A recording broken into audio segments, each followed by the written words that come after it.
பிப்ரவரி மாதம் 15ஆம் தேதி ஞாயிற்றுக்கிழமை எம்பெருமான் சிவனின் அருளையும் ஆசையும் முழுமையாக பெற நான் சொல்ற இந்த முறையில் விரதம் கடைபிடிச்சு பாருங்க. நீங்க எதிர்பாராத அளவிற்கு பெரிய மாற்றத்தை பெறுவீங்க. சிவராத்திரியில நீங்க எப்படி விரதம் கையாளணும் அப்படின்னு சொல்றேன். இந்த வீடியோ பிடிச்சா லைக் பண்ணி சப்ஸ்கிரைப் பண்ணுங்க. வீடியோவை ஸ்கிப் பண்ணாம பாருங்க. காலையில விரதம் ஸ்டார்ட் பண்ணா சிறப்பு. முடியாதவங்க ஈவினிங் 4:30க்கு குளிச்சுட்டு ஸ்டார்ட் பண்ணுங்க. சிவராத்திரிய 4 கால பூஜையை பிரிச்சுக்கலாம். முதல் காலம் 6 to 9 பிரம்மதேவர் வழிபட்ட காலம். இந்த நேரத்தில் சிவனை பூஜை செய்வதால் பூர்வ ஜென்ம சாபம் நீங்கி சாப விமோச்சனம் கிடைக்கும்.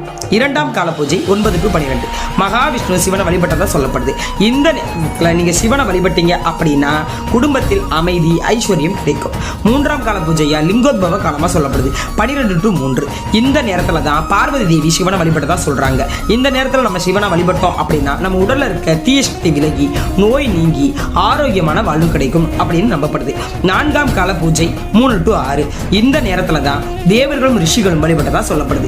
இந்த நேரத்துல சிவ வழிபாடு பண்றது மூலமா முக்தி மற்றும் மன அமைதி கிடைக்கும். முதுகு தண்டு வளையாம நேரா உட்கார்ந்து தியானம் செய்யறது இன்னும் சிறப்பு. அன்னைக்கு வில்வம் மற்றும் நீல நிற வெள்ளை நிற சங்குப்பூ வைத்து வழிபாடு செய்வது சிவனுக்கு சால சிறந்தது.